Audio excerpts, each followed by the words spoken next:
Mapagpalang gabi po sa ating lahat. Ate Shama, ani po? Magandang gabi po sa ating lahat at salamat sa Panginoon dahil nakatapos po tayo sa ating pong pagtugtog nang wala pong sumabay sa kalawakan. No? So, ngayong gabi po is a special night at tayo po ay laan ng panahon upang tumugtog. Kung napansin po ninyo, mas mahaba po yung ating praise and worship. Konti lang, no? Pero we will do it na mas madami pa. Pagka malakas na yung mga tuhod ng nagda-drums at nagigitara. Kasi medyo nakakaramdam ng pag kasi yung mga anak ni Juliet na yung nagda-drums. Praise God. So, nawa ay dumating tayo sa time na yon, ano? Kasi yung mga bata sa Pilipinas, maliliit pa lang drummers na. Ayan, so tayo po muli ay manalangin. Lord, we worship and we glorify your name and we thank you so much that truly, Lord, you are giving us, Panginoon, freedom to study your word, O God. And Lord, may you speak to each and every one of us, O God, as we hear your word tonight, Lord God. At tunay nga pong kayo, Diyos, ang madakila as you speak to us, Lord God. Na tunay nga pong makasunod kami sa inyo, Ama, tumimo po sa aming mga puso ang inyong pong mga salita. Thank you so much because we are your children. At nawa, Diyos, ay pakinggan po namin kayo bilang aming Ama. Ama na lumalang ng langit at lupa, makapangyarihang Diyos. Ito pong aming dalangin sa pangalan ng Panginoong Hesus. Amen. So, dahil nga po, praise and worship evening natin, di pa naman siya night, tayo po ay nagpahinga muna dun sa series ng ating pong pag-aaral sa libro ng Mark.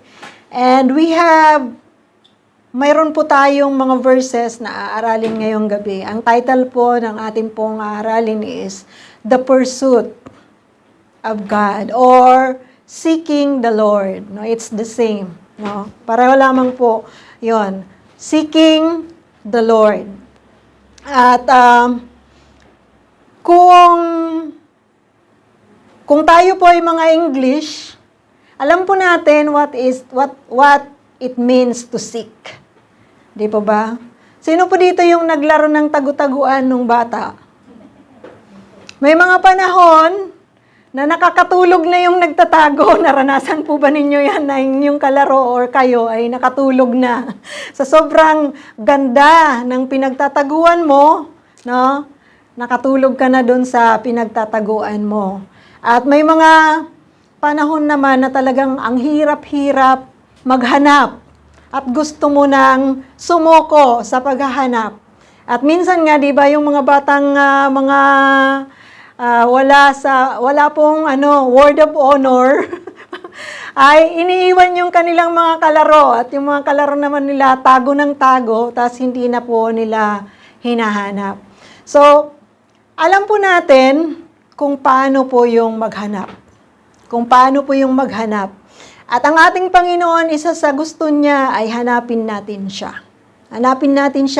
Hindi pala ibig sabihin na bahala na lang ang Lord sa akin.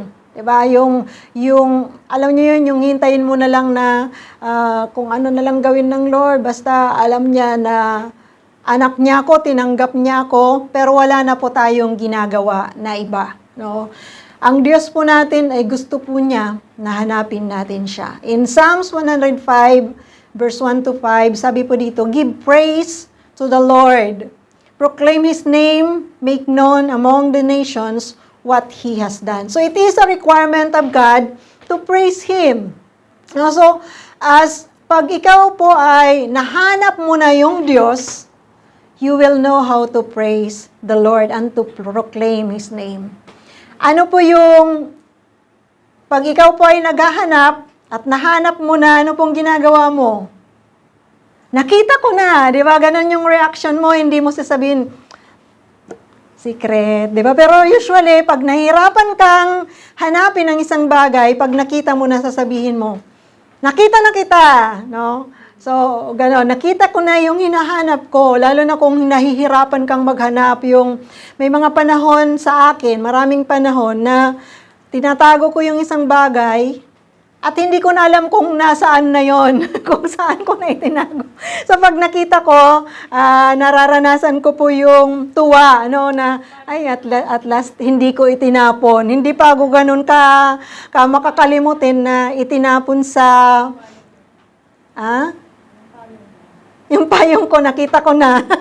Maganda yung pagkakatago sa payong ko. So, we proclaim. Pag sinabi po natin, pinoproclaim po natin, ina-announce natin. So, tandaan po natin, no, God wanted us to praise Him. God wanted us to proclaim His name. So, ang mga bagay na ito magagawa mo if you have found the Lord. No, kung natagpuan mo na yung Panginoon. Pero kung hindi mo siya kilala, kung hindi mo pa siya natatagpuan, hindi mo siya kayang purihin. Kaya nga pag umaawit, hindi mo siya alam kung paano awitan. Dahil hindi mo pa siya, awitan na naman, higit na kilala.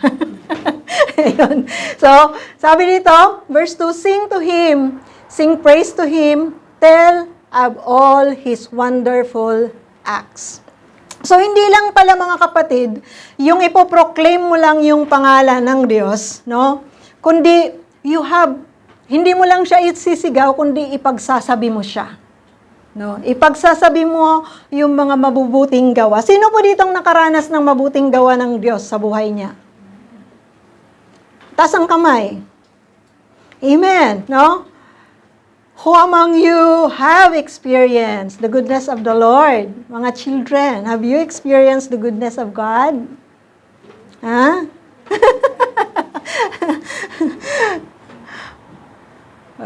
Atim Yudim Ibrit.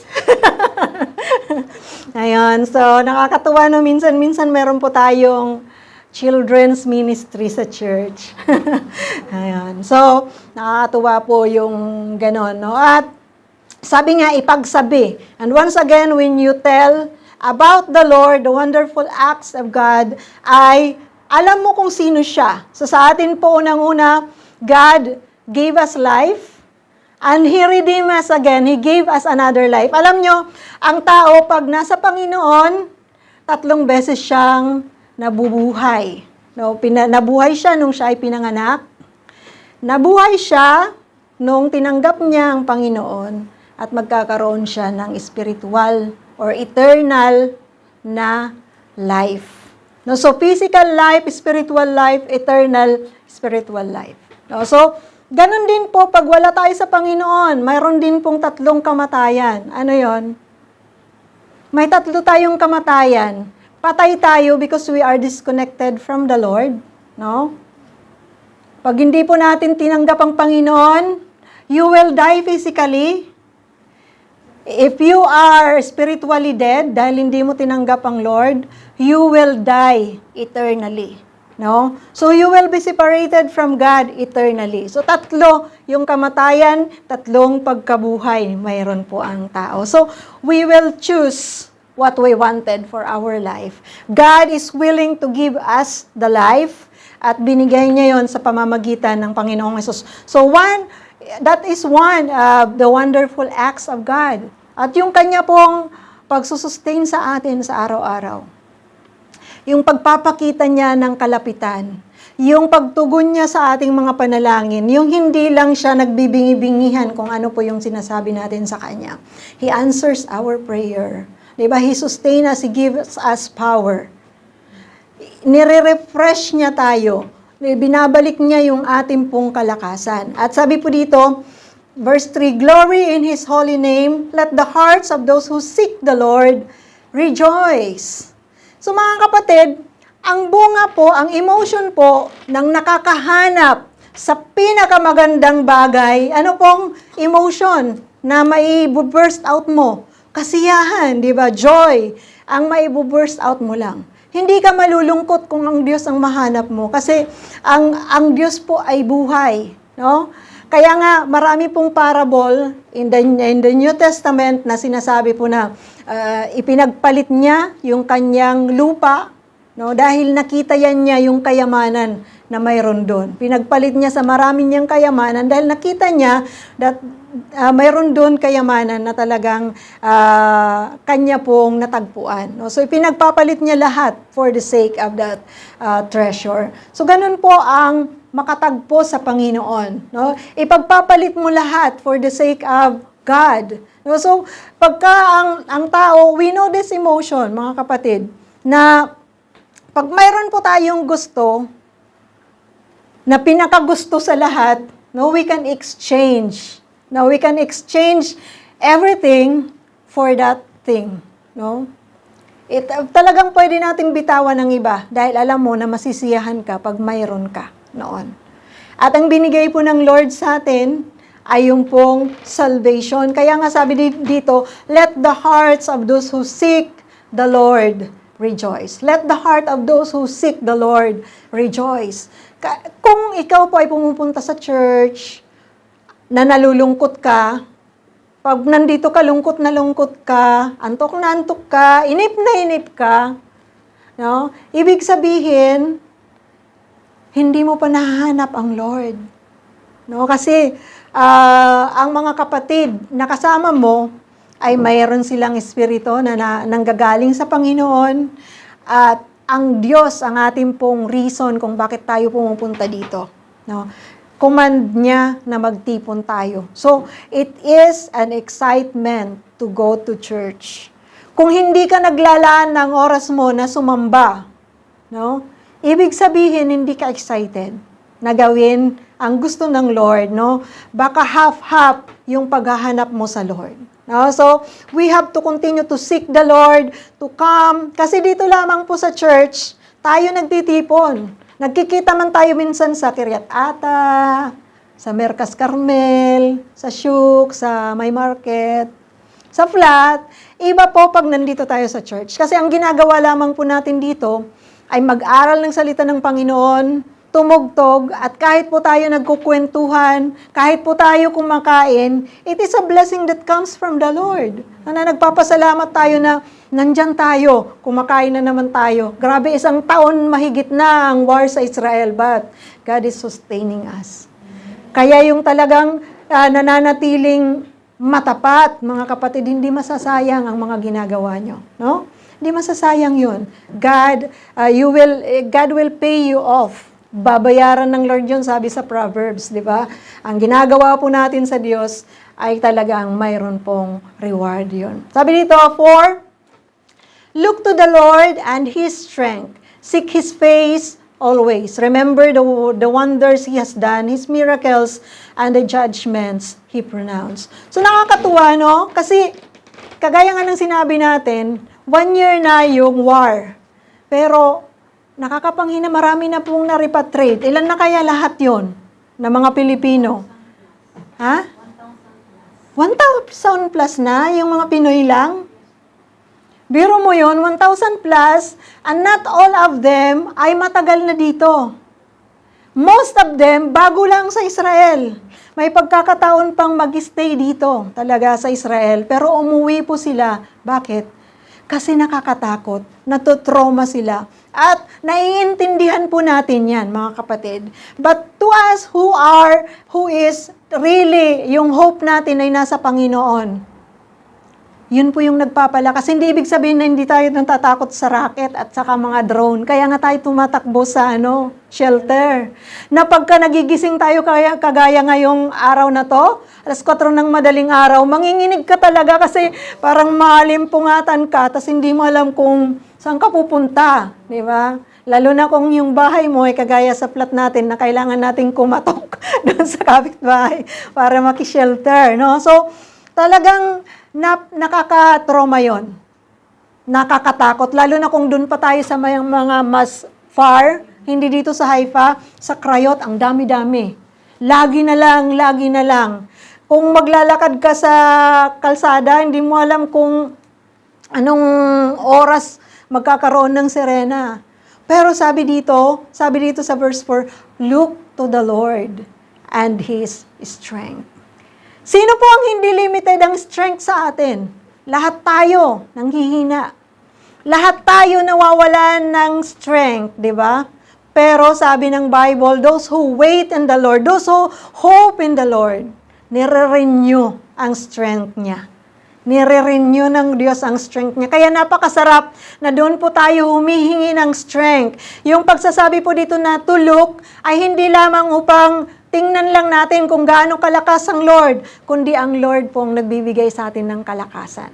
So kung mayroon po tayong mga kapatid or mga kakilala na, grabe siya, ang lakas ng loob niya.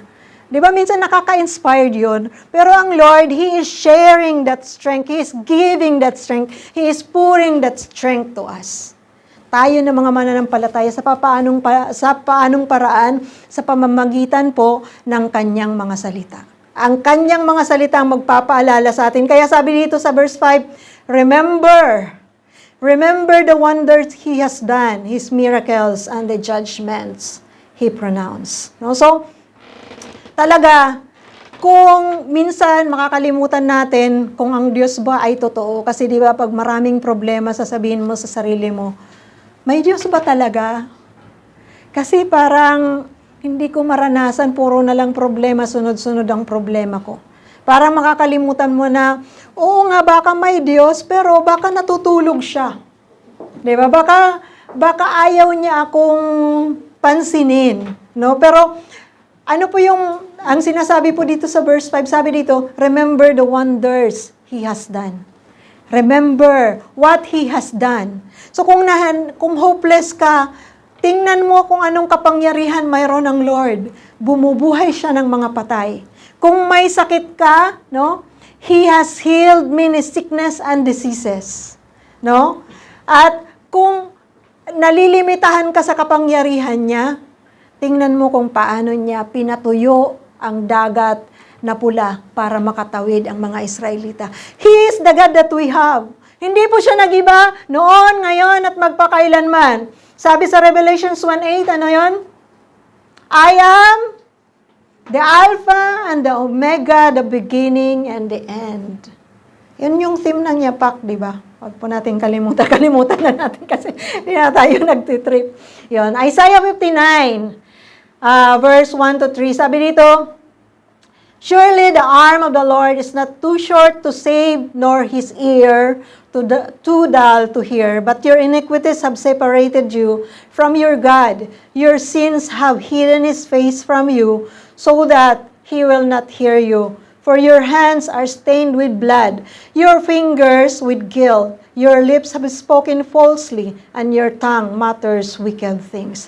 So, ano po ang sinasabi dito sa mga verse na to? Sinasabi po ni Isaiah na nahahadlangan ang pagkilos ng Diyos sa atin. Sabi niya dito, sabi dito sa verse 2, your iniquities have separated you from your God. Yung ating mga kasalanan ang nagtatago ng mukha ng Diyos sa atin. Pag ang tao ay hindi marunong magbalik loob sa Panginoon, itinatago ng Diyos ang kanyang mukha. Ibig sabihin, mga kapatid, dumadating yung panahon that God, kasi ang Lord, He cannot join with a person who is sinful. So tayo, we know that we are sinful, but because of the Lord Jesus, di ba, we have been made righteous in the sight of the Lord. Pero nagkakasala po ba tayo? Oo. So pag nagkakasala tayo, huwag tayong maging mga arogante. We can ask the Lord for forgiveness and come again to the presence of the Lord. Pero kung tahasan kang gumagawa ng kasalanan, itatago ng Lord ang kanyang sarili sa iyo. Kaya kung mayroon ka pong pinapanalangin na parang hindi ka tinutugon, tanungin mo yung sarili mo muna. No? Sabihin mo, bakit kaya? Diba? Baka kasi nananalangin ka pero hindi mo inihingi ng tawad ang iyong kasalanan. Ayaw ng Lord yun. Diba? He will just answer you if you know na mayroon kang itinatago na ayaw niya. So, kailangan mong, sabi dito, your sins have hidden His face from you. Kailangan mo talagang i-release yung kasalanan na yan, mga kapatid. Ang pagsisinungaling, sabi niya dito, paggawa ng mga wicked things, yung speaking wicked things, hindi pa lang ginagawa, sinasalita mo lang, ayaw ng Lord yun. So if we are doing this, we can repent and come back to the Lord. Romans 1:18-20, sabi dito, the wrath of God is being revealed from heaven against all the godlessness and wickedness of people who suppress the truth by wickedness, since what may be known about God is plain to them because God has made it plain to them. For since the creation of the world, God's invisible qualities, His eternal power and divine nature, have been clearly seen, being understood from what has been made, so that people are without excuse. So sinasabi po sa Romans na ang Panginoon mismo ang nagbigay ng plain na message sa tao para maunawaan nila kung paano sila magiging righteous, no? Ni-reveal na ng Lord, 'di ba, kung ano yung mga bagay na nagpapasama sa tao. Sabi niya dito, your wickedness, your godlessness. Minsan, ang tao, mga kapatid, sasabihin niya, Diyos ko naman si Jesus eh. Tinanggap ko si Jesus. Pero hinahanap mo ba talaga si Jesus? 'Di ba? Tinanggap mo si Jesus pero namumuhay ka ba ayon sa Kanya? So, hindi pala automatic na pag tinanggap mo si Jesus, okay na yon.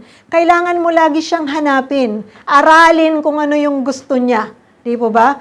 Kailangan po nating aralin at gustuhin ang gusto ng Diyos. Hindi po yung sinasabi nating ligtas tayo pero godlessness. Namumuhay po tayo na walang Diyos. Nakakalipas yung maraming araw na hindi tayo nananalangin.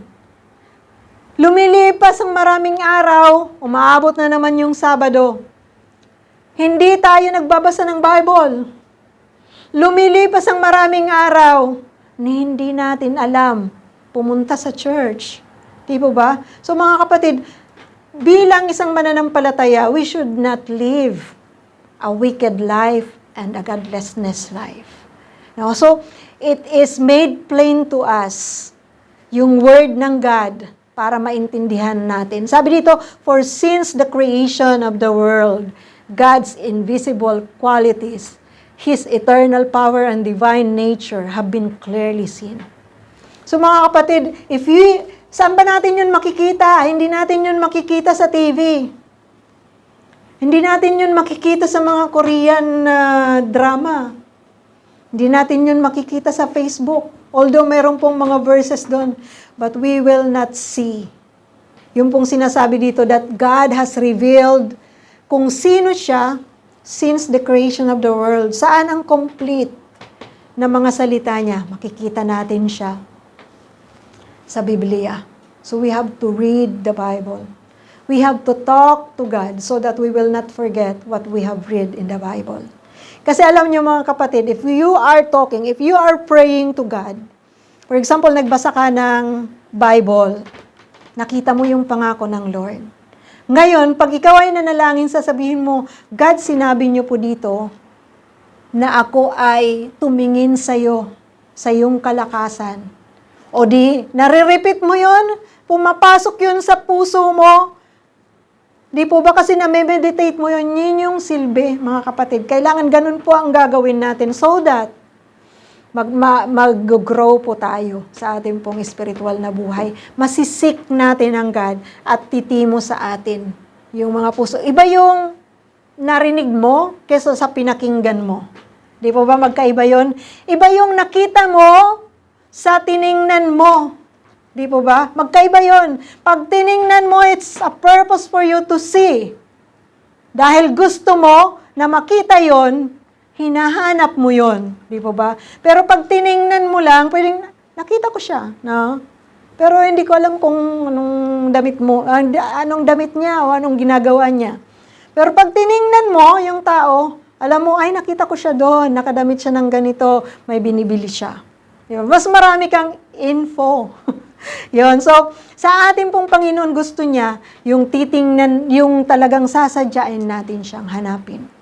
Tingnan at pakinggan natin ang ating Lord. At hindi po mahirap intindihin ang salita ng Panginoon. Maiintindihan po natin, mga kapatid, because the Holy Spirit is with us. No? So, ano pa ba ang kailangan natin upang tayo'y makalapit sa Panginoon? Sabi dito sa Hebrews 11:6, "And without faith, it is impossible to please God, because anyone who comes to Him must believe that He exists, and that He rewards those who earnestly seek Him." So yung naghahanap lang pala sa Panginoon, mga kapatid, yung may pananampalataya. Yung nananampalataya. Ang hindi nananampalataya sa Diyos, hindi po niya hinahanap ang God. So bilang anak ng Diyos, supposed to be, tayo po ay tinatawag na mga mananampalataya. Nananampalataya po dapat tayo. At sabi dito, ito daw ang mayroon dapat ang tao so that you will please the Lord. Kailangan na malugdan ng Panginoon. Sa pananampalataya mo, nalulugod ang Lord. At sabi niya na doon mo lang malalaman that He exists. Kasi sino po dito sa atin nakakita sa Diyos? We did not see God, di ba? But the Bible is telling us na there is God. At si Jesus, hindi rin po natin siya nakita. But the Bible is telling us, He was here. He was here and He is our Messiah. Nakita po ba natin siya? Hindi. Pero sabi po dito sa Hebrews 11:6, ang pananampalataya, ang nagbibigay ng kaluguran sa Lord, kasi ito yung magtuturo sa atin na totoo ang Diyos. Minsan nakakalungkot kasi ang tao, tayo pa yung nagsasabi sa ating pong mga sarili or yung mga tao na walang pananampalataya sa Diyos, sila pa yung nagsasabi, walang Diyos, totoo ba ang Diyos? Diba? Hindi ko nga nakikita ang kanyang pagkilos. Diba? Sinong nag-create ng mga system ng katawan natin? May direksyon kung saan tayo hihinga, kung saan papasok yung pagkain natin. Hindi yun magkakasama, mga kapatid, di po ba? Hindi magkakasama yung respiratory system mo, yung digestive system mo, yung kung paano ka magre-react sa mga bagay, yung mga sensors mo sa katawan. Hindi yun magkakasama, although may mga sensor din yung mga bituka mo, pero hindi pinagsama-sama ng Lord. Okay, sama-samahin ko yung inyong kinain, papunta na sa utak nyo. Hindi, di ba? Hindi po ba natin nakikita kung gaano kaganda ang pag-create ng Diyos sa tao? Sabi nga ni David, your works are wonderful. I know it full well. Sabi nga, I am fearfully and wonderfully made. Tingnan niyo po yung inyong katabi. Siya po ba ay ginawa ng Diyos na kaaya-aya? Amen? Kaaya-aya po ang ating pong mga kapatid. We are fearfully and wonderfully made. Hindi rin po sinabi ng Lord, okay, magkakapatid kayo, maghiraman na lang kayo ng puso. Di ba? O ng baga nyo. Isa na lang. Isa na lang, pero napakabuti ng Panginoon kung paano niya create ang tao, mga kapatid. So, that's the wonder of God. Isa yun sa pinapanampalatayahan natin. Hindi natin nakikita yung hangin, pero alam natin na may hangin dyan. Kasi kung walang hangin, hindi tayo makakahinga. Di po ba? Hindi natin nakikita. Nakikita nyo po ba pag kumakain kayo ng ano bang masustansya? Pakbet na lang. Pag kumakain kayo ng pakbet, nakikita nyo ba yung mga nutrients na napipiga doon kung saan pumupunta? Inuutusan nyo po ba para i-feed ang inyong katawan? Hindi, di ba? Kayo ay kumakain, nagtatrabaho yung katawan nyo because God has made our body so wonderful. No? Kung paano niya po tayo create. Sabi dito, because anyone who comes to Him must believe that He exists and that He rewards those who earnestly seek Him. So kung may mga taong hindi naniniwala sa Diyos, hindi nababago ang Diyos. God is still God. Amen? Even if they will not believe, God is still God. And even if they will worship other gods, they will return their lives to God. So tayo, mga kapatid, na nakakakilala sa Diyos, na nagsisikap upang mas kilalanin ng Panginoon, we are in the right track. Sabihin mo sa katabi mo, you are in the right track. Di ba? Mga kapatid, yung iba, akala nila tama yung dinadaanan nila. Kasi, sabi ng iba, kanya-kanyang papunta sa Lord. Iisa lang naman papunta sa langit. Hindi, wala namang ganon, sabi ni Jesus. I am the way, the truth, and the life. No one comes to the Father except through me. Walang ibang daan. Walang ibang paraan sa pamamagitan lang ng Panginoong Hesus. No one can enter heaven without the Lord Jesus. Diba? No one. So, kailangan po nating panampalatayahan ang Lord. Kung hindi po tayo mananampalataya, hindi po magbabago ang Diyos. He is not changing. At ihahatol niya ang mga bagay ayon sa iyong naging desisyon. Kung nagdesisyon ka na hindi pumunta sa Lord, kawawa ka, di po ba? So God is giving us the time to preach the Word of God upang patuloy tayong mapaalalahanan na ang Diyos ang dapat nating hanapin at sambahin at paglingkuran at panampalatayahan. 1 Corinthians 2:14-15. Sabi dito, the person without the Spirit that does not accept the things that comes from the Spirit of God, but considers them foolishness and cannot understand them because they are discerned only through the Spirit. The person with the Spirit makes judgment about all things, but such a person is not subject to merely human judgment. So mga kapatid, kaya pala may mga tao na hindi sumasamba sa Diyos. Kaya pala, hindi nila kinalulugdan ang umawit ng mga Christian song. Kaya pala, hindi sila nagsisimba. Kaya pala, they don't study the Bible. Kaya pala, hindi sila nananalangin. Bakit? They don't have the Spirit of God. No? Wala silang Espiritu ng Diyos na magkukonek sa kanila at magbibigay ng understanding sa lahat ng bagay. So, paano tayo nagkakaroon ng Holy Spirit? It is through the Lord Jesus. Sabi ni Jesus, I will not leave you orphan. I will give you the Holy Spirit. No? I will ask the Father to send the Holy Spirit. No? So, meron po akong dalawang verse na dinagdag. Sabi dito, sa Isaiah 55:6, hindi yata nabasa ni Ining Irene yung aking message. Nabasa mo?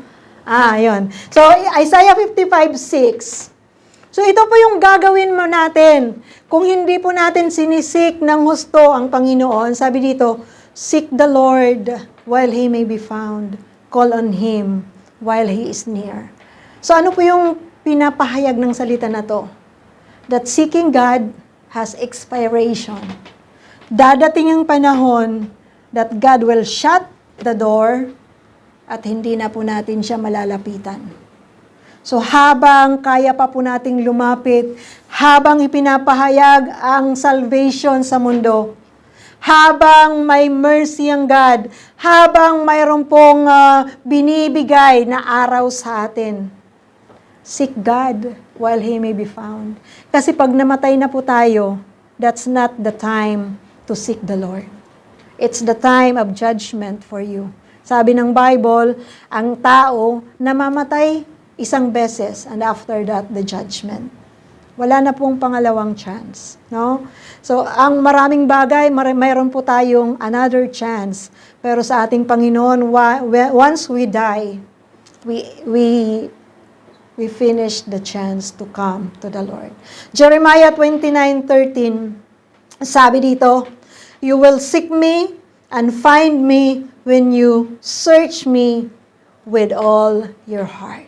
So, hindi lang pala basta-basta na konti-konti lang ating paghahanap sa Panginoon. Hanapin natin ang Diyos. Hindi yung pag nananalangin ka, lagi mong sinasabi, Lord, ito po yung listahan ko ng mga pangangailangan ko. Although God Nagsusustain siya ng ating mga pangangailangan, mga kapatid. Pero pag lumalapit po tayo sa Lord, sabihin po natin, Panginoon, ano po ba ang gusto ninyo na gawin sa buhay na ito na pinagkaloob nyo sa akin? So, mayroon po tayong verse na paborito. Hindi po natin yun sinama dahil alam po natin na kabisado po natin yung verse na yon. Matthew 6:33. Seek ye first, or seek God first. Mas kabisado pa nga natin sa King James, no? Seek ye first.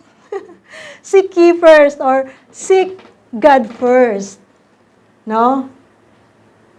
Seek ye first the kingdom of God and His righteousness, and all these things shall be added unto you. No? All these things shall be added unto you. Pakiano nga ining yung verse from verse 20.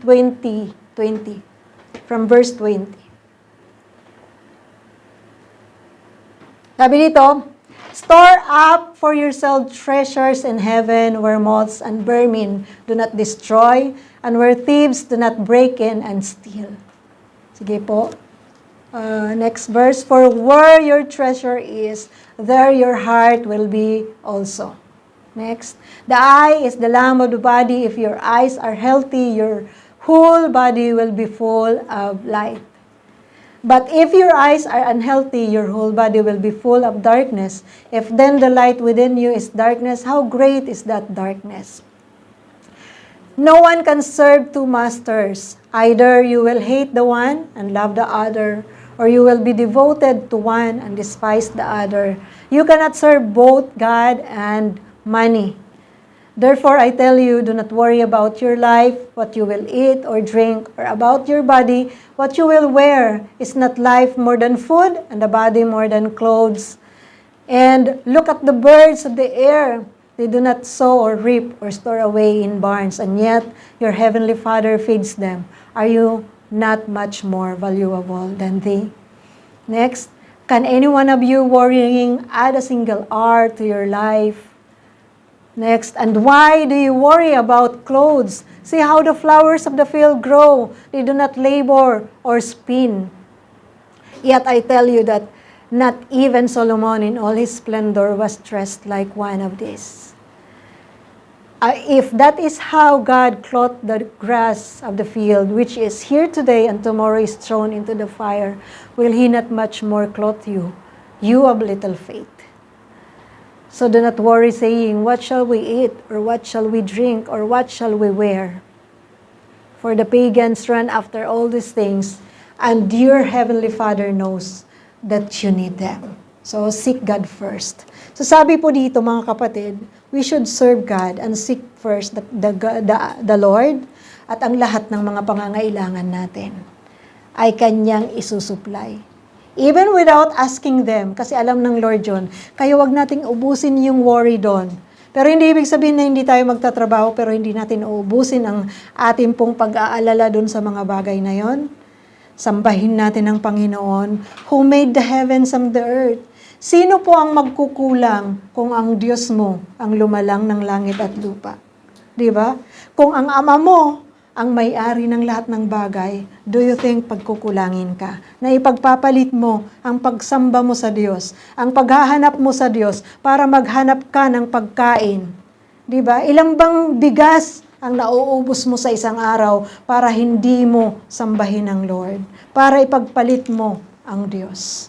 Sabi ng Bible, ang lahat ng sobra ay kasalanan. Di po ba? So tayo po mga kapatid ay tumayo. Panginoon, nagpapasalamat po kami sa inyo. Natunay nga pong patuloy niyo po kaming pinaalalahanan kung ano po yung mahalaga, O Diyos. Dalangin po namin na patuloy ka po naming hanapin. At salamat, O Diyos, dahil sinabi niyo na kami po, Panginoon, ay inyo pong tunay na katatagpuin, Lord, matatagpuan po namin kayo, O Diyos. Dalangin po namin na hindi mahuli ang lahat sa amin, O God, at kayo po, Panginoon, ay amin po, Panginoong mapuri, masamba, O Lord God, sa aming mga buhay. Patuloy na makita namin, Panginoon, ang kalooban nyo, at ang kabutihan ng sumasamba sa inyo, O Lord God. Help us, Lord God, na hindi namin kayo ipagpalit sa kahit na ano ang pong kayamanan sa mundong ito. Dahil kayo, O Diyos, ang yaman na mayroon kami, Lord. You will, nothing, Lord God, sa mundong ito ay pwedeng makapagbukas ng kalangitan para sa amin. Only our relationship through the Lord Jesus, Panginoon. Nothing, Panginoon, na gagawin namin dito ay magkakaroon ng reward sa kalangitan kung ito, Panginoon, ay ginagawa namin para sa amin pong mga worldly gain. Ang amin pong ginagawa para sa inyo, Diyos. Ang inyo pong kinalulugdan at bibigyan nyo, Panginoon, ng gantimpala. Maraming salamat, O God. Patuloy na pagpalain nyo po ang bawat isama. We glorify your name in Jesus' name. Amen.